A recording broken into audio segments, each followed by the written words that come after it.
We are moving into match number 5 and getting these first Miramar games of PGC up and going.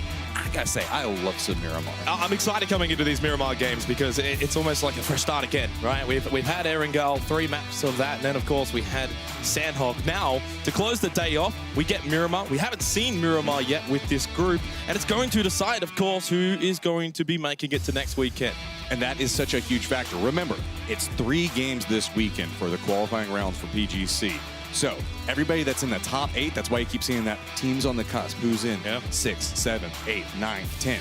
These guys automatically qualify for the next week. Don't have to play on Sunday, but today and tomorrow, the bottom 8 teams come back again and have to play on Sunday for another top 8 spots. Yes, but of course, fortunately, they will carry their points over to the Sunday. So if you do finish 9th, for example, Matchroom, you're not going to be too upset compared to the team that's 16th. Yeah, and that's there's a couple of teams that I wasn't expecting to be in 16, down towards that bottom. Big surprise for me has been Armory Gaming. They had a much better Sandhawk game, but I was expecting a lot more life from that team coming in. I was expecting more from Duckman. I mean, is that... Without saying, I'm on record. There's a video being like, oh yeah, I love Duckman. He's so much fun to watch. I think I caster cursed it before the event even started. There's still a long way to go. Still plenty of games, of course. For Armory Gaming, it's looking likely they're going to play on Sunday, though. It'll be a different lobby, different teams they'll be going against. And for Duckman, they'll be able to go over the VODs and see where things have gone wrong. And that is so huge. You have to split. Oh my God. Let's just keep the cruelty running up. Tons of water in this far southern circle. And there's a couple of teams in, but with the plane path, not a lot of teams really far north. So there is at least a light at the end of that tunnel, so no real crazy long rotations. A long way to go, obviously. It's only phase 1, but you're right, South. We've had some pretty interesting circles, really, throughout the entire day so far, and it just keeps coming. Think about that. We have a circle that is south of Picado. That does not happen too often inside of PUBG. Yeah, all of it's down there. Smack bang inside of that phase 1 circle as well, but it's also Entis. And we're seeing sort of a pattern already beginning here on day 1 of the same teams, Matchroom, are making it towards the end of these games. 100%. Ghost did go out a little bit early in that last round, but I gotta say, whoever did the hair dye for McCoy, just keep that going. Every single week, just refresh it because that seems to be whatever the new lifeblood comes in with this. I mean, this is a really strong team. We're expecting to do pretty well inside the MPL. They had a little bit of struggles inside of phase number 3, but whenever it comes to this international stage so far, they have just been a different team. And oh no, Duckman's making the rotation, getting spotted out, a little bit of damage coming through, but Andy doesn't manage to connect with all the shots. A little bit more damage, but I think Duckman's got to catch the air. Is he going to take him down? No! Manages to make it to safety, sticks the landing off of it, but you can see the tire popped on the front of it, so that's making it a little bit rougher to drive through here, as now more people taking a couple of those shots over here, and Duckman's on no life. Does manage to find himself a rock, but this is early game. I don't think he has any meds to work with right now. Yeah, he has absolutely nothing. I think this summarizes how today's gone for Duckman so far. Stuck behind the rock, he's got no meds. Surely Psycho will be able to finish him off eventually. He's still got the bike, it's still available, but it's kind of available. It's not what you want to take through the rest of this terrain. You definitely do not want to be starting your matches on Miramar here. There it is. Psycho does get the knockdown onto Duckman, and well, for Armory Gaming, he is the one that generally gets them going as a team. He's the playmaker. Yeah, he is the playmaker for them. And so you can see the tire popped out on that. Duckman's, it's just the woes for Armory Gaming. It's coinciding with the reason why they're currently sitting in 13th position. They're on those live standings. And for Duckman, it will be Sunday for him. It's starting to feel that way. We talked about the fact that you could maybe have 1 bad game, maybe 2, depending on how lobby goes. I was actually talking to a couple of players in a little bit of break between games, and they were saying about 32 to 34 points is where they figured was going to be the top 8 in these 6 games. And we're seeing a lot of these teams already break that point, but teams like T1, Navi, the top Gex, 4. Yeah. So you would say that the top 4 now, probably, with 2 games remaining. Pretty safe, yeah. I would say. Now it comes down to these teams that are like Navi around 22, T1. They've been doing a pretty good job about accumulating points. Now, really, if you're like Infantry, Red Canids, G2, Armory Gaming, you got to get some more points, because if you're going to be playing on Sunday, you don't want to come in with like 20 points. No, exactly right. So even if you fall short of the mark, you at least can take points into Sundays. Edge is going to make his way down this hill towards Alpaca. He's going to be careful here. They've had a decent start to the day for Vendetta. They come to Miramar. It's actually one of their better maps as well. Nice shot. Rain's going to get the quick elimination as Edge is welcomed to Miramar, and he's sent goodbye pretty quickly. Icon says he wants to go a different direction. Now, on the other side of this, you can see Joy looking back over towards Shinobi.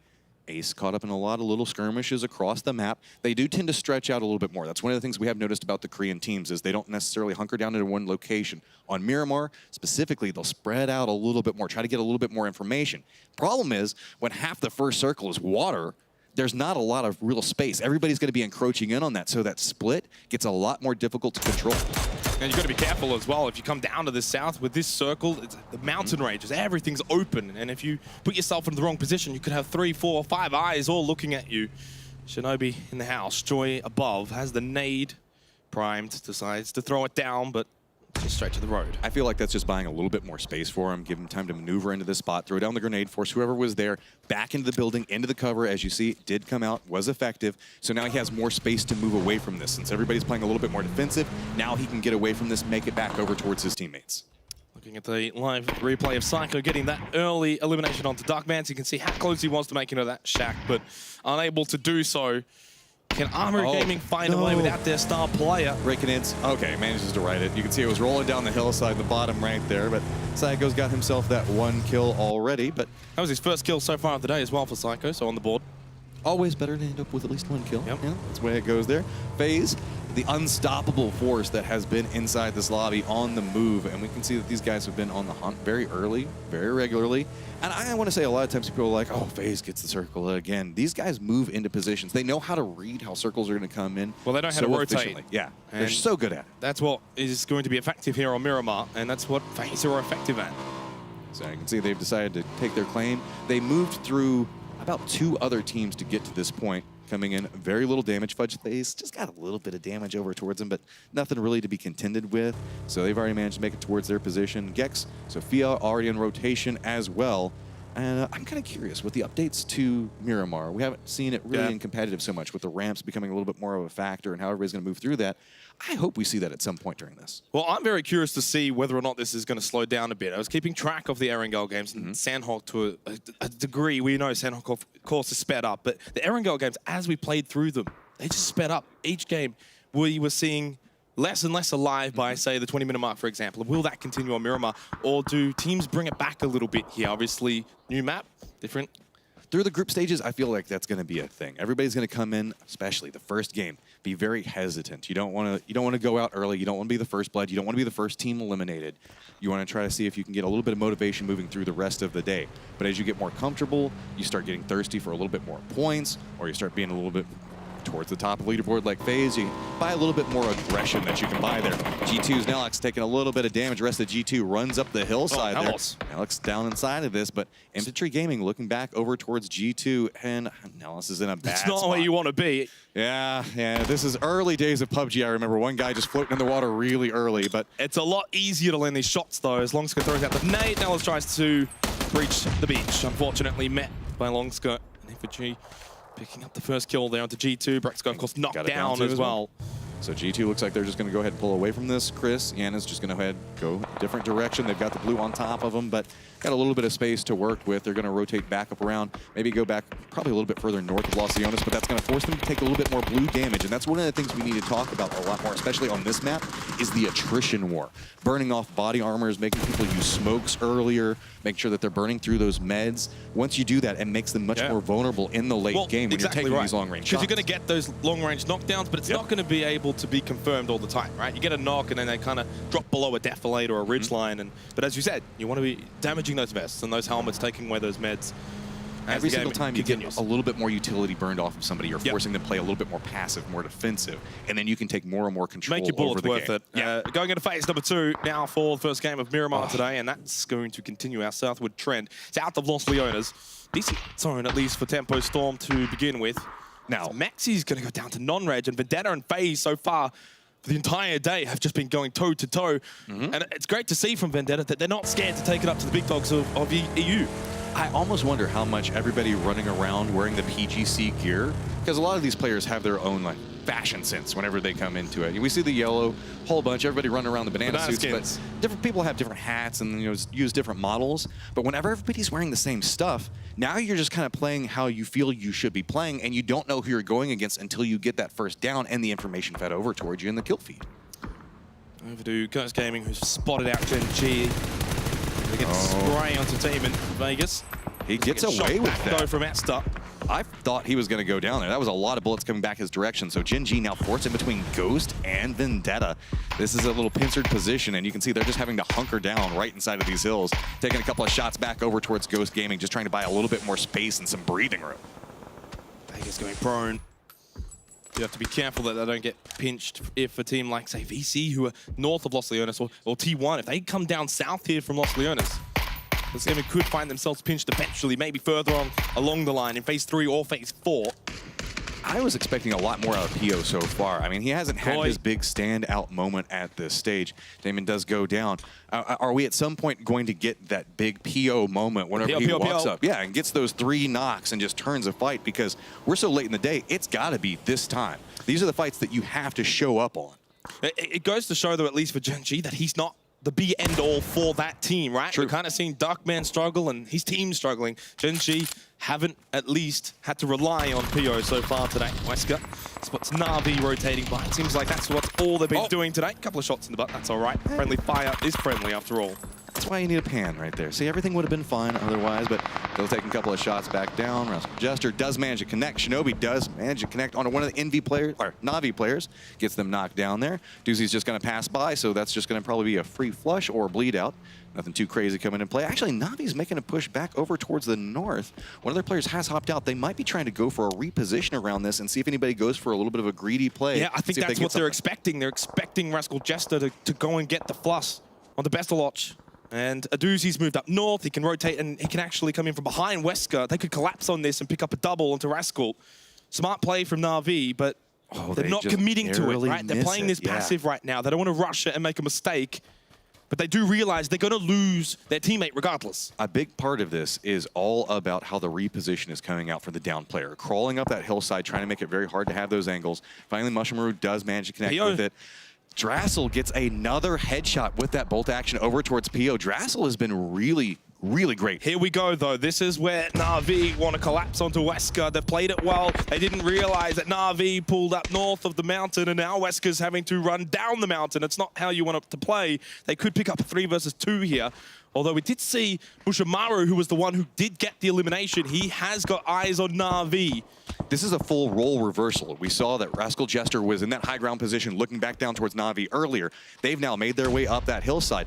With Rascal Jester being separated out across, they do have a little bit of control, but it's very hard to overextend inside of this, especially on these hills in this part of the map that we're going to be playing on. As we saw the new circle pop, there's just so many hills, little trenches, different interesting paths you can take. So in the end, Na'Vi realizing it's maybe not worth the risk. They've got a decent phase 3 here. They want to move up, get decent position. So prioritizing position inside of the circle, then a risky fight. I'd say that's a smart play from Na'Vi. As we go over to Vendetta, we've got Gex pushing on them. 3 kills for Vendetta. They've had an amazing day. They're in the top 4. We think they're through.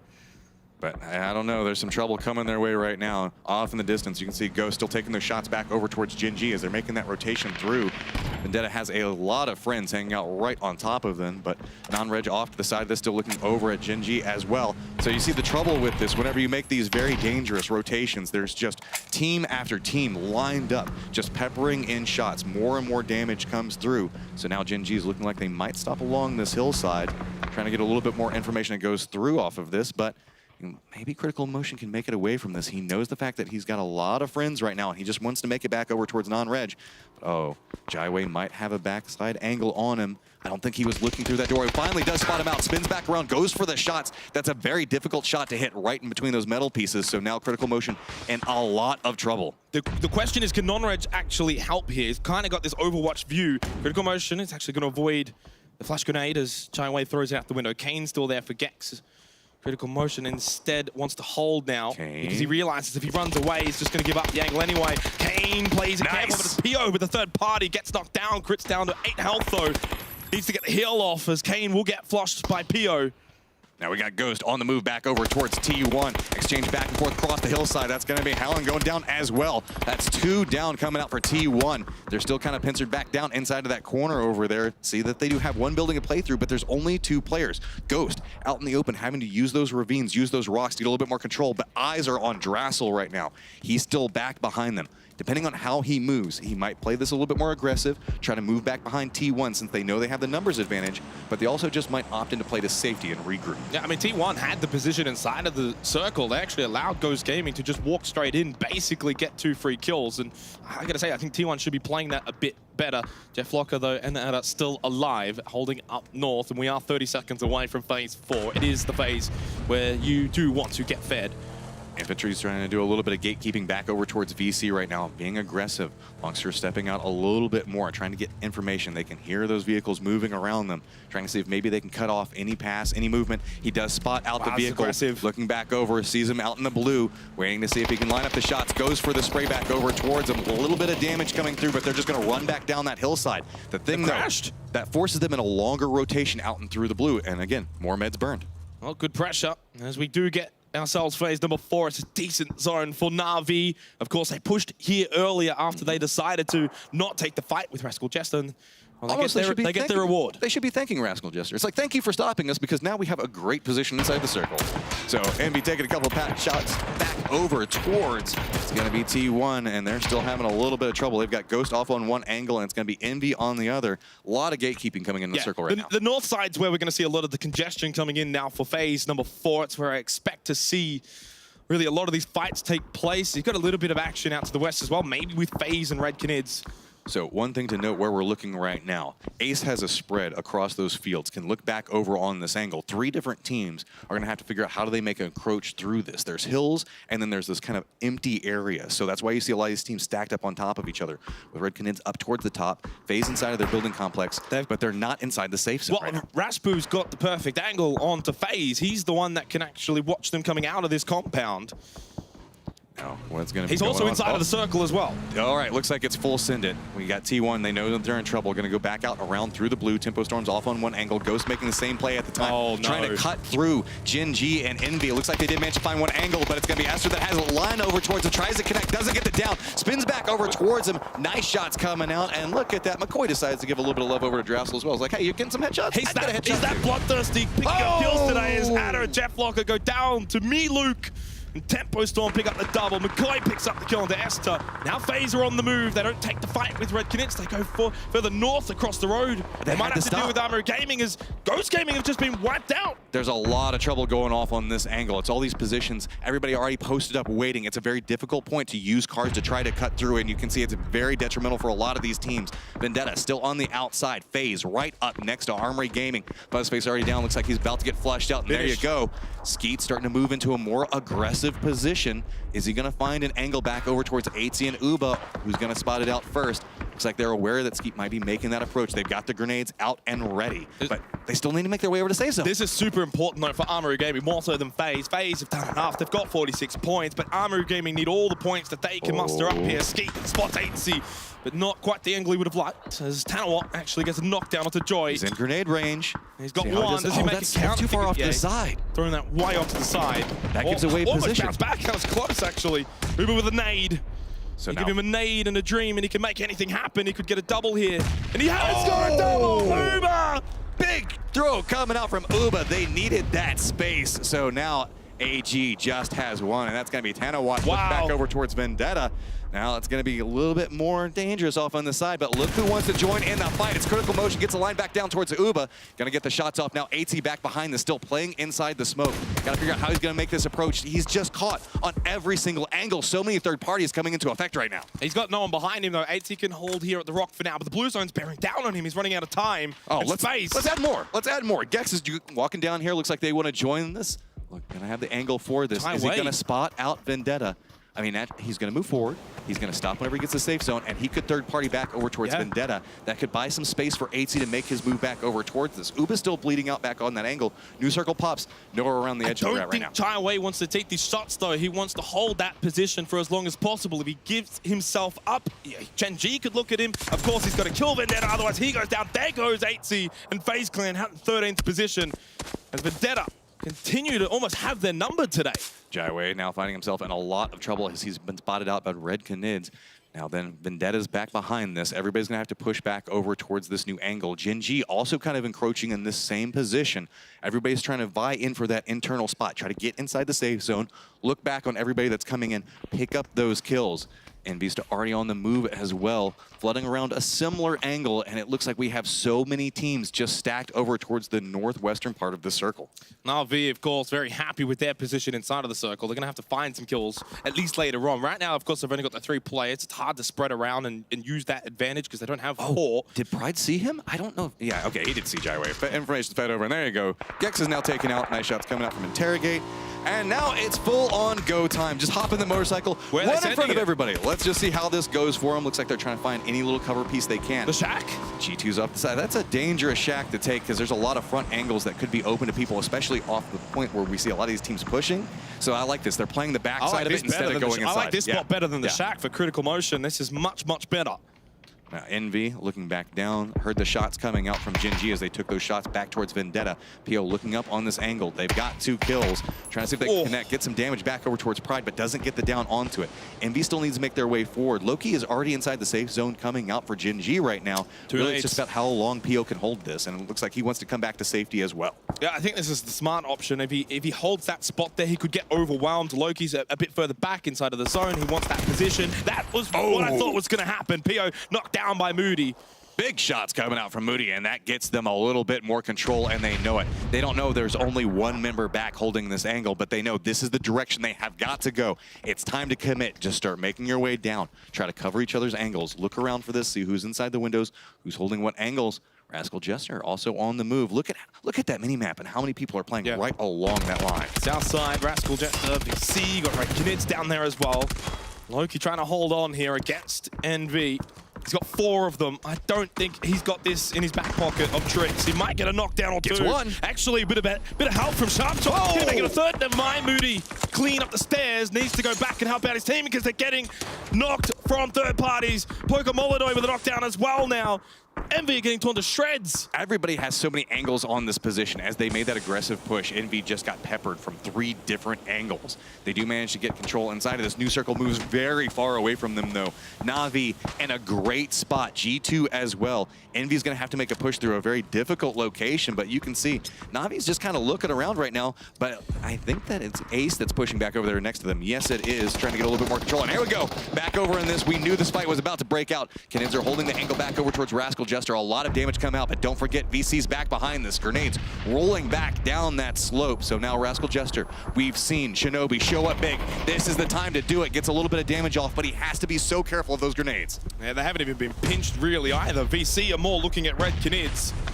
Wesker can't get the heal off in time. Knocked down by Tide. There is that pinch now. Shots coming in as well from Na'Vi as they look down to the south towards VC. Shinobi, that's with a line for Rascal Jester. Here's the problem. So close to the bubble now as well in terms of the top 8. Vendetta's eliminated. Rusty's Era taken down by Shinobi. 3 more to go for Red Knids. They have to move the Blues right on their heels. That's going to apply the pressure that allows Red Knids to take down Rascal Jester. Now, VC was being a little bit more aggressive about that. You see Summer looking back over on that angle. They can't wait too much longer. They have to be on the move. Tempo Storm now looking to push back around where G2 is already in position. Summer feels like he's got control over this. This could be a sneaky angle. Nobody from Knids is expecting this. They feel like they've cleared it out. He could just pop up right back behind them and absolutely destroy this team. Summer creeping up, slow, steady, goes for the shots, doesn't get the one down. He goes down off of it. He had to hit that. That was too aggressive, didn't get the shots, and it blows back up in their face. He wanted the transfer, but he didn't get the initial knockdown because he goes prone. Well played from Red Knids. As we are down to 7 teams remaining, only 2 left alive for VC. Tempo Storm, 4 kills, a decent game for them. They've had a really good second half of the day so far, and they're continuing that. The nade too far. Sharky looking for the revive and a sharp shot. Just trying to get that res off. Chris moving away from this, realizing it's a little bit too hot in this angle. Tempo Storm still playing off on this. Gonna get the res, move back up to 4. Knids woes, man, they're just in a lot of trouble. So many people are looking back over on this angle for him. See, Andy has managed to make it inside the safe zone, but just narrowly. He's got like a little ridge that he's playing right now. You can't stack the whole team up back behind that. At least you don't want to. Na'Vi, only the 2 kills. You wouldn't have expected them to get many kills from this position. That's all right, but they will have to start getting kills soon. That is for sure, as we're 20 seconds away from phase number 7. Still 4 alive for Entis Ace as well. Massive respect to Na'Vi, though. They had a little bit of a rough start in their rotation. This is what we talked about. Whenever you adapt, you have to deal with the things that PUBG throws you, what these other teams are going to do to you. Figure out some way to make a win condition off of it and make the game yours. Na'Vi have managed to do that by keeping control over this, denying people to come in, encroaching back down from the south from them.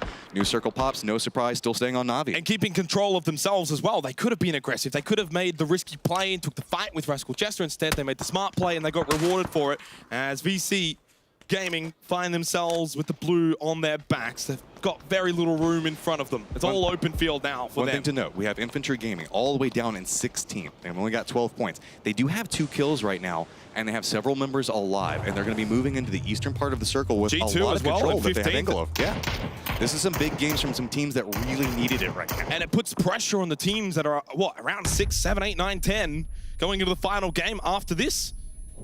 So here we go. You can see a little bit of movement. G2 does have the center of the circle with a little bit of contention coming out from Na'Vi, but they don't have a lot of members to work with, so they have to be really cautious. Ace has managed to get a lot of control back over towards that west, but they're going to have to make their way towards this. It's going to be a little bit too compacted. 20 players up. Psycho does look back over towards Ace, sees the approach. They're just hopping through, trying to see if they can get the flush onto it. Psycho's taking a little bit of damage. Andy's holding off on another angle, but keep an eye on Mickey. Mickey's going for the outside push onto this. He could pop up and get a lot of damage off. Grenade's going to land right back behind Psycho, take him down, and now it's all just on to Andy. Got to be very, very cautious off of this one. Trying to play around the smokes. He's he's further up and ahead. You can see he's right up next to Ace, but now he's put himself between them G2. and Tempo Storm and G2. Chris is going to go for the underarm throw. It hits the tree. Does get enough damage? No. Andy stays alive for now, and while Chris doesn't get the information he probably wanted there. He's got the ghillie suit and the shade that he can play with right now. That could buy him a little bit more position. Chris looking back over towards Ace, hits a couple of shots, but it's going to be Tempo Storm that shoots him in the back as he was peeking through that doorway. Through the window back there. So that's kind of how Miramar goes. You have to be so cautious. Yeah. Nowhere is safe. Not with these teams right now. Not even inside of the buildings you're safe. All of these teams want to get as many points as humanly possible. They want every single kill they get. Ace maneuvering through this. Ace is having a great day right now. They're kind of the one team that's still holding up towards the top, still in second. And I love the smoke wall just kind of popping through, trying to get a little bit more information. But Chris still holding that angle, does get the down on the rank. There is a crate that just dropped south. VC, if they want to, could actually push that, not to loot it, but maybe for a bit of cover if required. The way DJ Boy is moving, though, I'm not sure he's going to get knocked down anyway by Longska. Infantry playing this well, but they're pushing right onto Pokemolodoy. Tempo Storm, look at them. They're getting active. They're getting more aggressive. They're starting to see all these. They're starting to try to third party in on this. This could be the downside, depending on how much information they have. They're right back behind what's going on with G2. G2's Chris taking those shots back over towards Ace. I don't know if they're going to hear this because I don't see anybody from that team looking back over towards Tempo Storm's footsteps. Massive game for Tempo Storm, sitting in 9th position right now, tied actually with VC, who are still alive. One game to go after this. Are you playing Sunday, or do you get the reprieve? Sharky has the angle as Alpaca's eliminated by Andy, doing well for Red Knids, giving them a lifeline and a hope here as he holds on, but he's got so many players around him. He's not even inside of the circle anymore. This is just the one area of the map you do not want to walk into. Infantry was trying to approach onto it. There's 4 different teams, all within about 15 meters of each other on this angle. I would say maybe at max 40. Everyone is so stacked. They're making the push. So how far will they get? As Chris is going to be eliminated by Zampa. You can see Senna just holding this angle. He can hear the footsteps down below him. He knows it's got to be very, very cautious. Infantry is pushing back over towards Na'Vi. V still playing on the outside of this.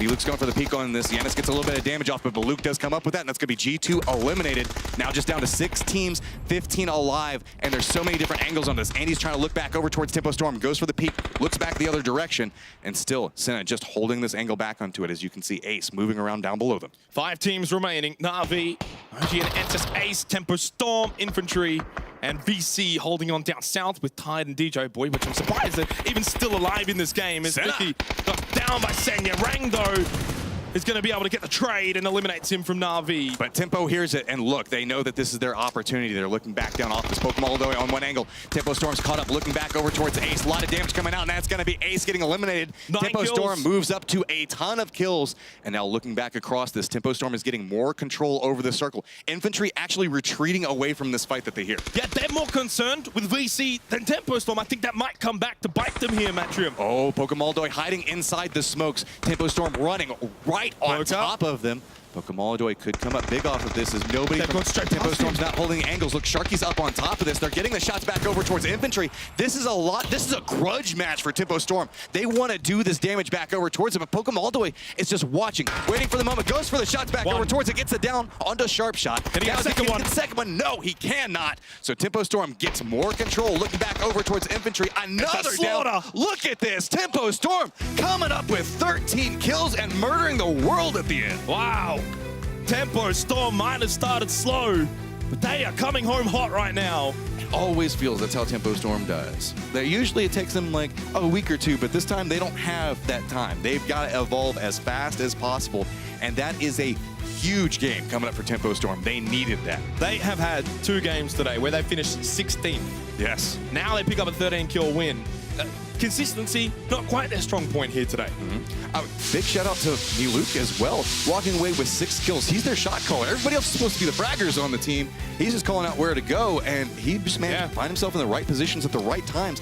And I loved the aggression in the late game, pushing onto the fights, trying to get involved in it, and it pays up big for him. I feel like infantry was so tunnel vision towards the end, focusing on VC. They were so worried about where they're hiding, and then they gave up position to Tempo Storm. We saw them push past Pokemon and get on top of the roof, and like at the end, well, it's a slaughter fest. Well, just so you guys know, there was a little bit of back and forth inside of the scrims as we moved in the last couple days. I usually don't like to talk about scrims, but the infantry and Tempo Storm rivalry that was kind of happening inside of scrims, I feel is pretty important because they were hot dropping each other back and forth. Actually, it was infantry doing a lot of hot drops over towards Tempo Storm. Yeah. So Tempo Storm coming in and getting the win off of killing infantry,